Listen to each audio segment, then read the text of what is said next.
खाद्य जोगाण मंत्री अन्न अवसर में श्री अल्लानाथ दर्शन सहित धान मंडी परिदर्शन। राज्य जोगाण और खाउटी कल्याण मंत्री श्री कृष्णचंद्र पात्र आज अचानक ब्रह्मगिरी गस्त कर ब्रह्मगिरी ब्लॉक रामचंद्रपुर रायबिधर और रेबना नुआगाँ सेवा समवाय समिति रे चाषी को भेटी आलोचना करथिले। चाषींकर शह शह क्विंटाल धान मंडी रे पड़ी रही। धान वर्षा रे भिजी गजा हेउछे बोली चाषी अभियोग करथिले। चाषी अभियोग सुनिबा परे मंत्री अनवसर दर्शन चलीथिबारु आसी महाप्रभु अल्लानाथ को दर्शन करी राज्यर मंगल कामना करबा सह गणमाध्यम को चाषी समस्त धान सरकार नेबे बोली कहिसंती। चाषी कोनोसी असुविधार सम्मुखीन हेबे नाही।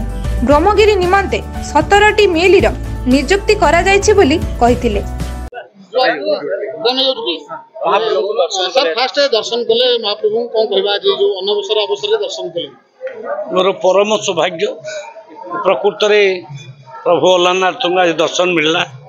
इते दिव्य दर्शन तापर पूजक माने जो सब ये अंचल कीर्ति मते कहले मते शुणिक आश्चर्य लगला। आ लक्ष्मींकर मूर्ति भूईरु बाहर थे 2000 मसीह आउ एते सुंदर मूर्ति केमिति माटी तोड़ बाहर मु तो आश्चर्य देखीगली।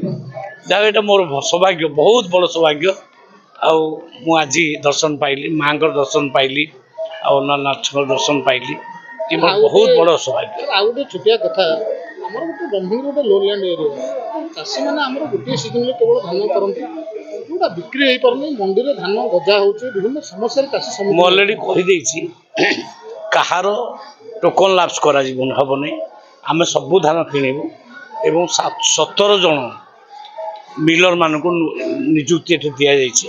अन्य जिला मानक आसिकरी से माने एई भितर सब जाक उठेबे कहार लोकसान हो धान मंदिर कथा धान धान उठिबो सब। Puri Ramesh report black and news Odia.